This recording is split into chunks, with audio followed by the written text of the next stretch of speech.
So this is the final FDA chat, I promise. I think.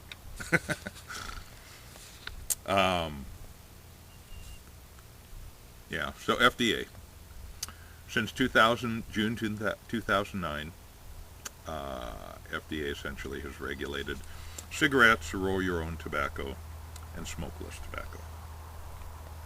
In 2016, FDA's Center for Tobacco Products finalized a rule to regulate e-cigarettes, dissolvables, meaning gels, pipe tobacco, hookah tobacco, cigars, and novel and future products. Tobacco use is the single largest preventable cause of disease and death in the United States. As part of its goal to improve public health and prevent future generations from the risks of tobacco use, the FDA has extended its authority to cover all products that meet the definition of a tobacco product. Okay. Hey, it's good for us, right? It's in the public health. So pipe tobacco, to their website. Pipe tobacco is generally loose leaf tobacco used in a traditional smoking pipe with a bowl. Nationwide, 1%, an estimated 150,000 of high school students currently smoke pipes. Really? I question that. But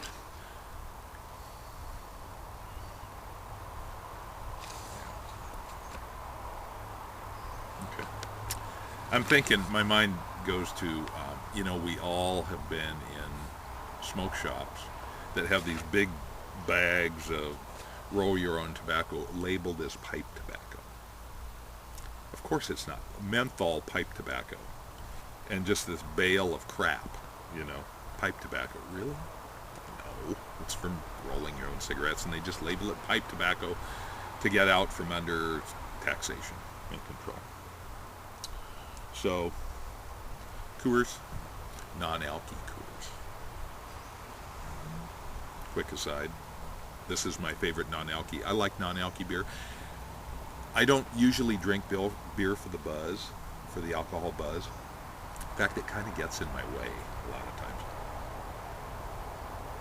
And what I'll do is I'll have a beer at a party, and then I'll just fill the bottle with water again and again. And then people don't bug you. Oh, you need another beer. No, I don't. Look, see? So that's, I'm just not big on alcohol. Some people are, break a leg, who cares? But don't drive. Same with tobacco. I'm not big on nicotine. So, that's just my way of doing it. Anyway, Coors, I think, is about, to my taste buds, is about the best non-alky beer.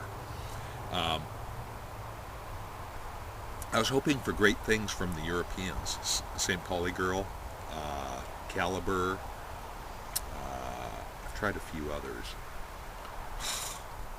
They're just crap, if you ask me. And overpriced. They're like $9 a 6-pack at my little supermarket. So this is $4.50 for a 6-pack of long necks. And so the value cannot be beat. And honestly, when it's really chilled, it's wonderfully refreshing. And a great alternative to a soda. I'm sure the carbohydrate in here has like 60 calories. Reacts in your body like a sugar. But to me, and I grew up in Coors country. I grew up in Golden, Colorado. So we'd, ride the school bus on those winter mornings where there was an inversion, a temperature inversion. And it's like 5 degrees out, and you're riding the school bus along 32nd Avenue past the Coors complex, and you drop down kind of into it briefly, and then we would head off to school. And it would be like driving through a loaf of baking bread. It was just like obnoxious for most people. I kind of liked it. Anyway, just my take on the beverage.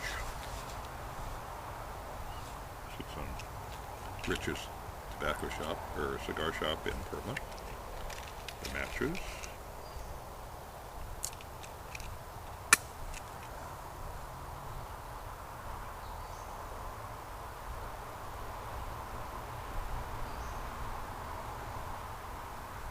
talking, not smoking.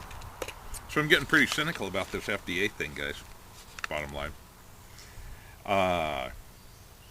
FDA regulation of pipe tobacco. In 2016, FDA finalized a rule extending our regulatory authority to cover all tobacco products, including pipe tobacco. FDA now regulates the manufacture, import, packaging, labeling, advertising, promotion, sale, and distribution of pipe tobacco. This includes components and parts such as pipes, but excludes accessories such as lighters.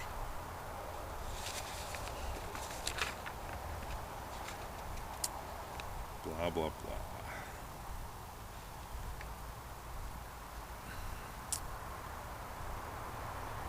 So the most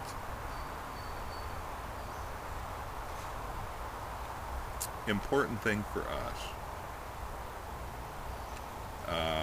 we'll see more warning labels, kind of like the Brits, you know, with the diseased lung taking up 50% of the package. Pay user fees to FDA. So we'll probably see some increase in cost. Some statements like this product is made from tobacco, warning this product contains nicotine. Nicotine is an addictive chemical. Pretty toothless stuff. The part that is most significant is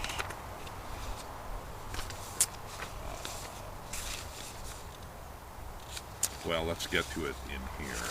Wikipedia had something kind of interesting. The Family Smoking Prevention and Tobacco Control Act of 2009. The Tobacco Control Act has been called the Marlboro Protection Act because it grandfathered in tobacco products marketed before 2007 while erecting nearly impassable financial and regulatory barriers for the introduction of competing products to the U.S. market. These marketing restrictions enacted by the bill make it more difficult to promote safer, smokeless alternatives to cigarettes. And I know a number of people who have tried to quit cigarettes by taking up e-cigarettes or vaping.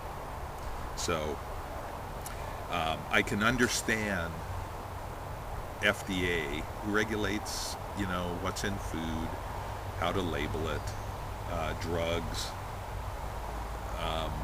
you know, making sure there isn't mouse shit in your hamburger, you know, okay.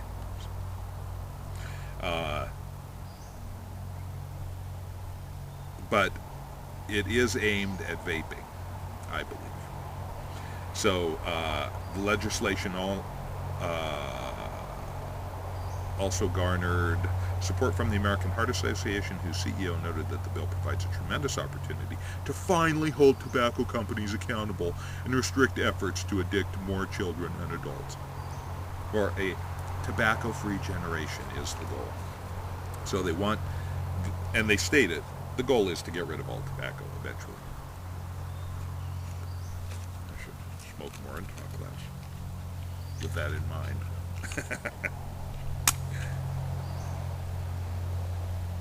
Chewy. That's the thing about matches. A little breeze comes up and it's like, hey, I'm smoking here. I'm trying to light my pipe. And that's not working, so let's wait till it stops being breezy. Because Philip Morris is the largest producer of cigarettes in the United States, and the bill would have the effect of eliminating potential competition, the bill has been nicknamed the Marlboro Monopoly Act of 2009. Philip Morris strongly supports FDA regulation. Philip Morris strongly supports FDA regulation. That's counterintuitive.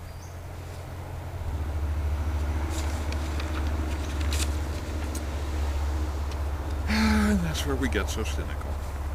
So the Democracy Now! Website, I'll try and post some of these links in the bucket if you want to look at them for yourself.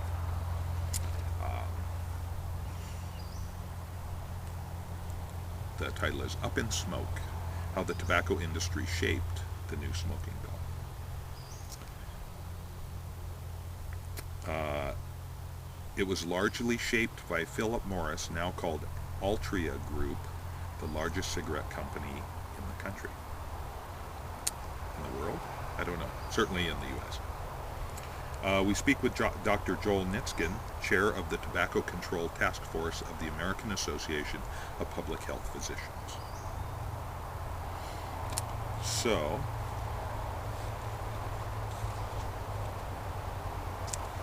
he talks about how their kids today don't start smoking for no reason. They're aggressively targeted as customers by the tobacco industry. And today, despite decades of lobbying and advertising by the tobacco industry, we passed a law to help protect the next generation of Americans from growing up with a deadly habit. Blah, blah, blah. But, he said, several public health professionals have come out strongly against the 2009 legislation.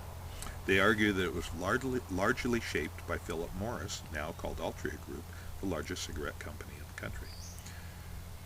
Well, Dr. Joel Nitzkin is the chair of the Tobacco Control Task Force of the American Association of Public Health Physicians, and he said the bill only, quote, provides the appearance of federal regulation of tobacco products while assuring the Philip Morris Company of the ability to continue to market their current and currently proposed cigarette products with little interference from federal authorities, protection against future liability, and protection from competition from other tobacco companies and from smokeless tobacco products. And the FDA, as part of their argument to control vaping, did note that vaping is now like 16% of kids' tobacco use from almost nothing some years ago, so undoubtedly that's true.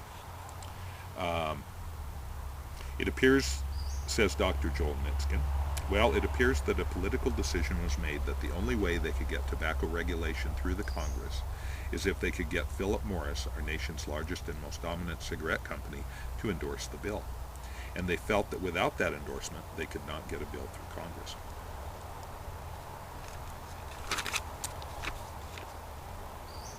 Interestingly, menthol cigarettes are not regulated here.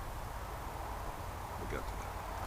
The bill covers a number of regulatory issues. First, it regulates the quality control of the manufacturing process, no mouse turds in your tobacco, and deals with issues having to do with contamination and what they call filth.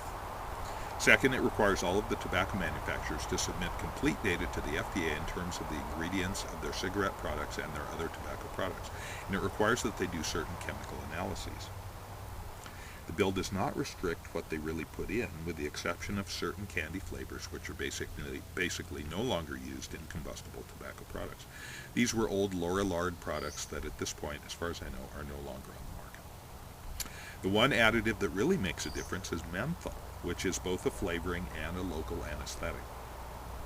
And the purpose of menthol was to make cigarette smoking accessible to people who otherwise could not tolerate the harsh feel and taste of the smoke. About 80% of African American smokers smoke menthol cigarettes, as do a large number of non-African American smokers. But menthol was specifically included as allowable in the FDA legislation because Philip Morris objected, saying if you eliminated menthol, that would eliminate 28% of our sales. Didn't they just introduce a new menthol version of Marlboro? They just announced the introduction.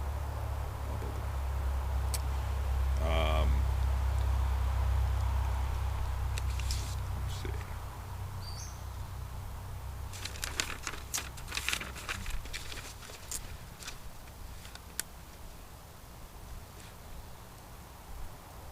The bill was endorsed with that menthol provision. But by the guidelines written in the law, there's no way the FDA could ban menthol. And one of the main attempts here was to focus on the reduction of chemicals as opposed to the issue of smoke itself. And some critics have claimed that it is really the smoke in cigarettes that causes the greatest damage. Is that true? Dr. Joel Nitzkin. That is correct. The thrust of the bill is to make cigarettes safer by deleting certain hazardous chemicals in them. Thus the chemical analyses, vaping, juice, what's in there, But there's already pretty good research out there that shows if you eliminated all of the 40 most prominent carcinogens in cigarette smoke, you would only reduce the risk of cancer by 1 or 2%. It's become abundantly clear over the years that the problem is products of combustion, saying if you dried, shredded, and rolled up cabbage or broccoli or even carrots and people smoked as much of that stuff as they did cigarettes and inhaled it as deeply into their lungs at that very hot temperature, they would get the same risk of heart disease, cancer, and other diseases. So this business of making cigarette smoke safer by changing the ingredients has got no scientific basis whatever, and it's another giveaway to Philip Morris. To make things even worse, if I could continue for a moment, if somebody with a smokeless product wants to prove that their product is of lesser risk than cigarettes, they have to undergo basically impossible to do scientific studies. But if a cigarette company wants to market its cigarette as lower exposure, all they have to do is change the chemical composition by that small amount, and then they can advertise it as lower exposure without any scientific proof that it's safer or less risky.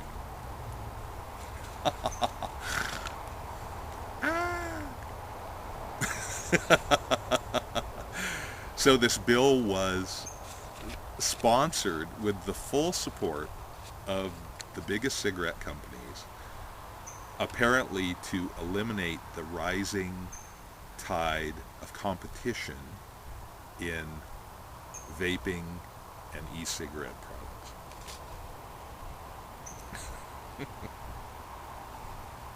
And we're caught, we are thrown under the bus, us pipe smokers, because, oh wait, there's no breeze.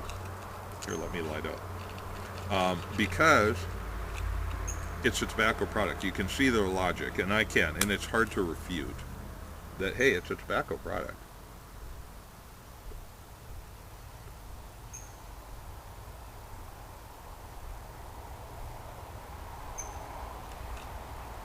I'm going to do a video on risks of pipe smoking versus other smoking, kind of talking about a few studies and a few discussions that have happened.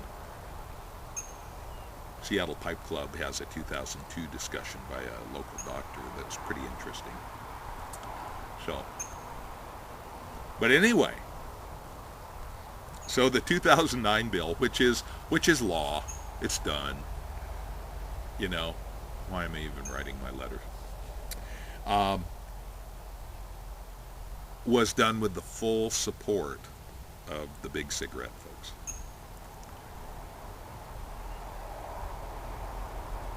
As a strategic way of them guaranteeing their market share and reducing their exposure to liability and so forth later. So, in a sense, we've been manipulated into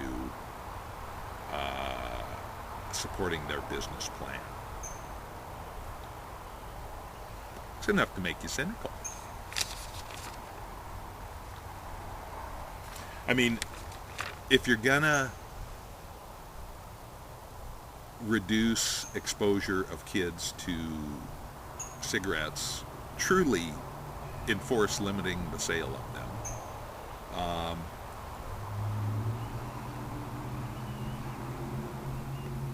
control the advertising to them, to that group, but leave us adults alone, my gosh. But no, the goal is a smoke-free America. That is the goal. So it's stated openly.